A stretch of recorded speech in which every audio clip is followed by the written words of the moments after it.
अगर थोड़ी सी आप व्यवस्था बना लेंगे तो शुरू करें। आगे सर आगे हाथ थोड़ा दीजिए आदित्य जी ऐसे बोले।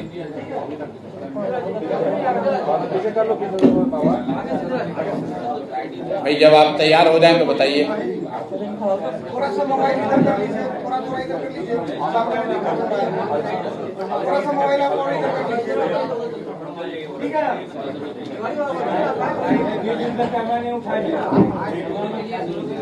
नमस्कार साथियों, सबसे पहले तो आप सबका यहाँ आने के लिए बहुत बहुत धन्यवाद। मेरे साथ जो मेरे साथीगण बैठे हुए हैं, मैं एक बार आपका उनका आपसे परिचय करा देता हूँ। मेरी दाहिने साइड मेरे जुड़े हैं ठाकुर हरकिशोर सिंह जी, जो अभी दल में कुछ दिन पहले जदयू से ज्वाइन किए हैं। शायद आप लोग इनको जानते भी होंगे कि इन्होंने अब जदयू छोड़कर जनसुराज ज्वाइन कर लिया है। बगल में नवल किशोर राउत जी हैं, जो जनसुराज के मुजफ्फरपुर के प्रभारी हैं।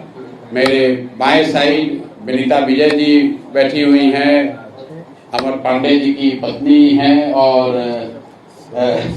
पार्टी में बड़े नेता हैं, उपाध्यक्ष हैं, चुनाव समिति केंद्रीय चुनाव समिति की मेंबर हैं और यहाँ के बहुत बड़े नेता जो रघुनाथ पांडे जी की बहू भी हैं। आप लोग परिचय इनका जानते हैं। इंद्रभूषण जी से तो आप लोग का परिचय है, जो पार्टी के यहाँ के जिला अध्यक्ष हैं।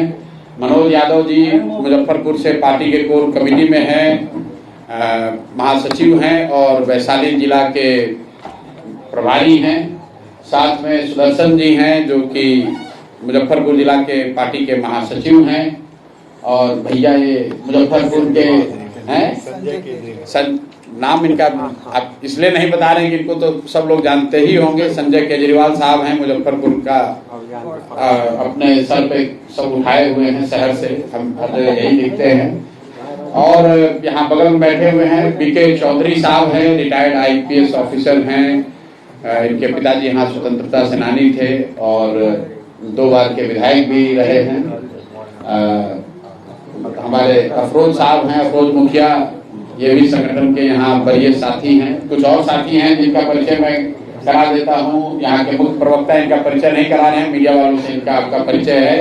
लल्लन यादव जी हैं, जो मेरे साथ पटना से आए हैं, मुंगेर से हैं, एक IAS अफसर हैं और इनके पिताजी भी वहाँ से विधायक थे और ये जनसुराज में वरीय साथी हैं, उपाध्यक्ष है पार्टी के। मैं आपका इन लोगों का परिचय इसलिए करा रहा हूँ कि कई बार मीडिया ये सवाल करती है कि भैया प्रशांत किशोर के अलावा और कौन है। प्रशांत किशोर तो दिख रहे हैं, इस दल में दूसरा कोई नहीं दिख रहा है। तो हमारे अगल बगल कुछ साथी जो बैठे हुए और बहुत साथी हैं जिनका नाम लिया जा सकता है, लेकिन मैं कुछ उन साथियों का नाम और परिचय आपसे साझा कर रहा हूँ जो मुजफ्फरपुर के जनसुराज की व्यवस्था से जुड़े हुए हैं, जिनका ताल्लुक यहाँ से है। तो आप जो सवाल अभी पूछेंगे तो मेरे से तो पूछ ही सकते हैं। इसके साथ साथ जो भी साथी हमारे साथ डायस पर हैं, मैं आपसे अनुरोध करूंगा कि सवाल उनसे भी पूछिए, सारा सवाल हम ही से मत पूछिएगा। तो अब आपके लिए सत्र ओपन कर रहे हैं, जो सवाल आपको पूछना है पूछिए। बहुत बहुत धन्यवाद। आपकी तरफ से पहले कोई बात नहीं रखनी है? रख दी है, कितनी बार, 2 साल से तो बात अपनी रख ही रहे। आपका जो सवाल है उसका जवाब देंगे। पहला तो ये कि जो आपका सफर है किस सोच के साथ शुरू किया है, इस पर जवाब देंगे। नहीं, ये जो सफर है ये दल बनने के बाद, जैसे मुजफ्फरपुर में करीब 1.5 बरस के बाद आ रहा है। दल बनने के बाद हम लोग यहाँ पर व्यवस्थित तरीके से वापस आकर उन साथियों से मुलाकात नहीं कर सके हैं, मिल नहीं सके हैं और ज़्यादातर समय यहीं से साथी जाते हैं, पटना में बैठकों में कार्यक्रमों में हिस्सा लेते हैं। तो पिछले कुछ दिनों में दल के वरीय साथियों के बीच में चर्चा रही है कि जब मैं बिहार सत्याग्रह आश्रम में पूरा समय दे रहा हूं तो कुछ दिन वहां से निकालकर जिलों में, अनुमंडल में जब दलगत स्वरूप जो बन गया है उसके साथ जाकर जुड़ूं, पब्लिक से वार्तालाप करूं, लोगों से, कार्यकर्ताओं से मिलूं। उसी के तहत मैं यहाँ आया हुआ हूँ। प्रयास है कि हर जिले में 2 या 3 बार जाएं, कम से कम 1 बार हर अनुमंडल में जरूर जाएं अगले 1-1.5 महीनों में। तो मैंने पश्चिम चंपारण से शुरू किया, लौरिया में, पूर्वी चंपारण में हम लोग कल्याणपुर में थे, उसके बाद छपरा मढ़ौरा में मैं कल था और आज मुजफ्फरपुर में है, कल दरभंगा में रहेंगे। ये चुनावी दौर जो चल रही है इसमें आप ये बतावें कि आप अकेले लड़ेंगे या कोई गठबंधन होगा, क्योंकि हालात जो है वो गठबंधन का दौर है। नहीं, गठबंधन का दौर तो आपके दिमाग में है ना। हम लोग तो जब से चल रहे हैं तब से यही कह रहे हैं कि 243 मतलब 243 जनसुराज 243 सीट लड़ेगा। चुनाव से पहले भी कोई गठबंधन नहीं, चुनाव के बाद भी किसी तरह का कोई गठबंधन नहीं। एक सवाल सर, आप जब जेडीयू में थे, प्रदेश के उपाध्यक्ष थे, और जो आप बार बार अटैक कर रहे हैं तेजस्वी पे, तेज प्रताप पे या राजद पे, कहीं ना कहीं उनको रिवाइव करने में आपका भी कुछ न कुछ श्रेय रहा है, क्योंकि उस समय आप जदयू में थे और आप ही के प्रयास से ये गठबंधन बना था। तो उसके लिए कितना आप उसको क्या लेके क्या सोचते हैं आप? भाई, हर समय कालखंड की अलग परिस्थिति थी। 2014-15 में मैंने नीतीश कुमार की मदद की थी और उस गठबंधन में लालू जी की पार्टी भी उस समय थी। तेजस्वी और तेज प्रताप तो उस समय नहीं थे, लालू जी थे। लेकिन 2014-15 के जिस नीतीश कुमार और जदयू की मैंने मदद की थी और 2024-25 के नीतीश कुमार, दोनों में जमीन आसमान का फर्क है। नेता के तौर पर, मुख्यमंत्री के तौर पर और व्यक्ति के तौर पर जिस नीतीश कुमार की मैंने मदद की थी, प्रशासक के तौर पर, मुख्यमंत्री के तौर पर उनकी छवि थी कि बिहार में सुशासन आया है, कम से कम कुछ सुधार होता दिखा था। नीतीश जी की छवि ये थी कि अच्छी सरकार चल रही है जिसमें भ्रष्टाचार पर कुछ अंकुश लगा है, कुछ विकास शुरू हुआ है। और हमको बिहार की राजनीति से कोई बहुत लेना देना नहीं था। हम लोग तो यही चाहते हैं कि बिहार में तरक्की हो। नीतीश जी उस समय उन्होंने अपना पद छोड़ दिया था। नीतीश जी चुनाव नहीं हारे थे। नीतीश जी के दल को लोकसभा में झटका लगा था। नीतीश जी की पार्टी सिर्फ 2 विधान लोकसभा जीती थी।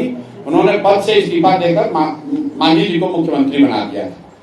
नीतीश बाबू नवंबर 2014 में हमसे मिलने दिल्ली आए। उनको किसी ने कहा था कि नरेंद्र मोदी का जो अभियान चला है ये करने वाला लड़का बिहार का है। जब नीतीश बाबू हमसे मिले तो मैंने उनसे यही आग्रह किया, एक तरह से सवाल भी किया कि आप बिहार के मुख्यमंत्री थे, जनता ने तो लोकसभा में जदयू को हराया है, आप मुख्यमंत्री पद क्यों छोड़ दिए?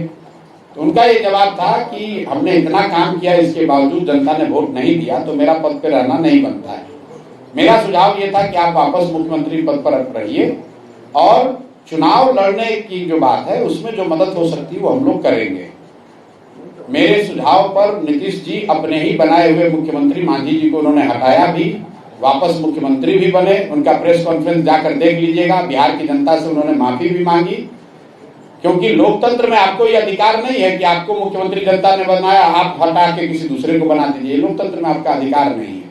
तो इस बात के लिए नीतीश कुमार ने माफी भी मांगी, वापस मुख्यमंत्री बने।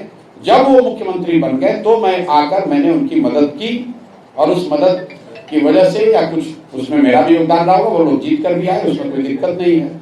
लेकिन आज जो नीतीश कुमार की सरकार है उसको करीब करीब लोग लालू जी के जंगल राज से भी बदतर मान रहे हैं। लोग बता रहे हैं कि लालू जी के टाइम में अपराधियों का जंगल राज था, अब आज जो नीतीश कुमार है ये अधिकारियों का जंगल राज है। दूसरी बात, नेता के तौर पर जिस नीतीश कुमार की मैंने 14-15 मदद की थी, वो नीतीश कुमार थे जिन्होंने गैसल पश्चिम बंगाल में एक रेल दुर्घटना हुई थी। नीतीश बाबू तब रेल मंत्री थे।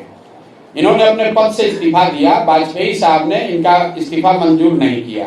तो नीतीश बाबू का पब्लिक स्टेटमेंट है, जाकर देख लीजिए। इन्होंने कहा कि मेरे पद पर रहते हुए अगर 200 से ज्यादा लोगों की मृत्यु हो गई तो मैं कैसे पद पर रहूंगा। आज वही नीतीश कुमार, कोविड में हजारों लोग उनकी दुखद मृत्यु हो गई और नीतीश कुमार घर से बाहर नहीं निकले। अंतिम जो राजनीतिक मोरालिटी की बात है, 14-15 में नीतीश कुमार चुनाव हारे नहीं थे, लेकिन फिर भी राजनीतिक मोरालिटी के आधार पर पद छोड़ दिया था। आज नीतीश कुमार 2020 में चुनाव हार गए हैं। 243 के विधानसभा में उनके 42 विधायक हैं, तो चुनाव तो हार गए हैं, लेकिन फिर भी कोई ना कोई गठबंधन बनाकर, कभी राजद का लालटेन पकड़कर, कभी भाजपा का साथ लेकर पद पर बैठे हुए। तो जिस नीतीश कुमार का विरोध हो रहा है ये वो नीतीश कुमार है जिनकी राजनीतिक मोरालिटी खत्म हो गई है, जिनके सुशासन का जो तकमा लगा हुआ था वो कहीं हट गया है और सिर्फ उनकी प्राथमिकता आज कुर्सी पर बने रहना है, इसलिए उनका विरोध कर रहा है। एक अंतिम बात समझ लीजिए कि लोकतंत्र में, 1 मिनट खाली समझ लीजिए इस बात को। आप लोग ये जो सवाल करते हैं कि पहले मदद किए थे। भाई लोकतंत्र में सपोर्ट, समर्थन, वोट 5 वर्ष के लिए है। चुनाव तो 5 वर्ष पर होता है ना। तो आपने एक बार जिसको वोट दे दिया फिर जीवन भर उसी को वोट देते रहिएगा। लोकतंत्र में ये कहा गया है कि आपका जिस नेता पर, विचार पर, दल पर भरोसा है उसके साथ खड़े होइए, उसको वोट दीजिए। लेकिन अगर वो दल, वो नेता आपके आशा के अनुरूप काम न करे तो नागरिक होने के नाते आपकी जवाबदेही है कि जिस मजबूती से आपने उनकी मदद की है उसी मजबूती से उनका विरोध भी कीजिए, वरना तो लोकतंत्र ही खत्म हो जाएगा। एक बार आपने नीतीश को वोट दे दिया, मोदी को वोट दे दिया, आप जीवन भर उसी को वोट देते रहिए।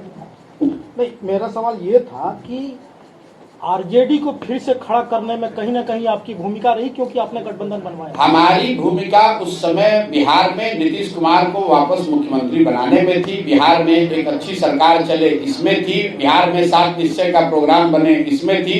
उसमें अगर आरजेडी को कुछ फायदा हो गया, रिवाइव हो गए, तो ये उनकी किस्मत है। और अगर मान लीजिए एक बार को कि हमारी मदद से वो बढ़ भी गए तो अब उस चीज को सुधारने के लिए प्रयास भी मैं ही कर रहा हूं। आप तो उसके लिए उस समय भी कुछ नहीं कर रहे थे, अभी भी कुछ नहीं कर रहे थे। अगर 15 को मेरी गलती मान भी लीजिए तो भी 25 में उसको सुधारने के लिए अपने जीवन का सब कुछ दांव पर लगाकर मैं ही तो प्रयास कर रहा हूं।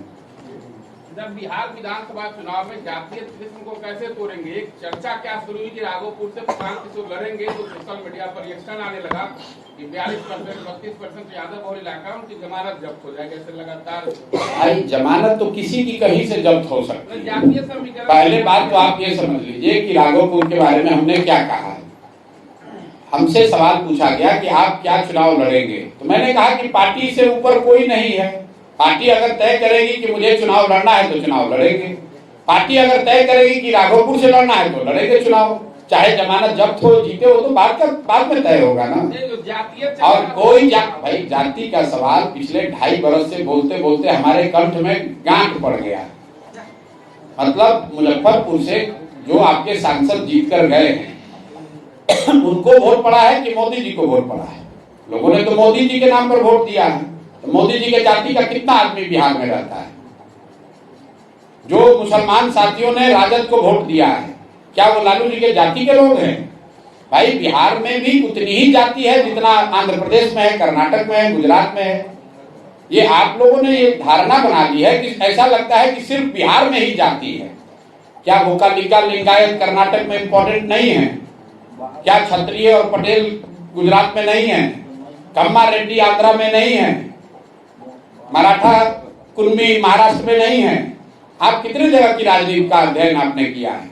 कोई ऐसा राज्य नहीं है जहां जातियों की थोड़ी बहुत प्राथमिक बहुलता ना हो, उनका महत्व ना हो। जब आप राजनीति कर रहे हैं तो समाज में जो भी बात है वो राजनीति में भी दिखेगा। समाज में जाति है तो राजनीति में जाति दिखेगी, समाज में भ्रष्टाचार है तो राजनीति में भ्रष्टाचार दिखेगा, समाज में हिंदू मुस्लिम सांप्रदायिकता है तो राजनीति में भी दिखेगा। इसका मतलब ये थोड़ी है कि कोई राजनीति में प्रयास नहीं करेगा। आपने एक रोडमैप तैयार किया होगा, पॉलिटिकल रोडमैप तैयार किया होगा कि बिहार का डेवलपमेंट हम कैसे करेंगे, वो रोडमैप क्या है आपका? रोड मैप रोज बता रहे हैं, और जो हम लोग कह रहे हैं कि जन सुराज आएगा तो 5 चीज हो जाएगा, वो उसी रोड मैप का समरी है। पहला रोड मैप का पहला हिस्सा ये है कि 15 साल से कम उम्र के बच्चों को इतनी अच्छी पढ़ने की व्यवस्था कर दी जाए कि वो व्यवस्था पर आगे चलकर बोझ न बने। और हम लोग का ये भी मानना है कि बिहार की शिक्षा व्यवस्था को सुधारने में कम से कम 5 से 10 साल लगेगा, लेकिन बच्चों की पढ़ाई तो अभी सुधरनी चाहिए। तो जन सुराज ने कहा कि जब तक सरकारी व्यवस्था नहीं सुधरेगी तब तक लोगों को ये विकल्प है कि वो अपने बच्चों को प्राइवेट स्कूल में पढ़ाएं और उसका फीस सरकार भरेगी। ये लोगों का भ्रम है कि सरकारी विद्यालय फ्री है। सरकारी विद्यालयों को चलाने में सरकार को 60,000 करोड़ रुपया लगता है, फ्री में कुछ नहीं है। अगर सरकारी विद्यालयों पर 60,000 करोड़ रुपया खर्च हो रहा है और उससे 60 विद्यार्थी भी पढ़कर नहीं निकल रहे हैं तो उसको सुधारने की जरूरत है। और साथ साथ लोगों को विकल्प देने की जरूरत है कि आप प्राइवेट और सरकारी में जो अच्छा लगे वहां पढ़िए, पैसा सरकार आपको देगी। ये आरटीई के प्रावधान में लिखा हुआ है। जो राइट टू एजुकेशन का बिल आया यूपीए के टाइम, उसमें ये लिखा हुआ है कि जहां पर भी सरकारी विद्यालय नहीं है वहां सरकार की जिम्मेवारी है कि प्राइवेट विद्यालय का फीस सरकार भरे। तो ये चीज हम लोग पहली बात कह रहे हैं। दूसरी बात हम लोग ये कह रहे हैं कि जो व्यक्ति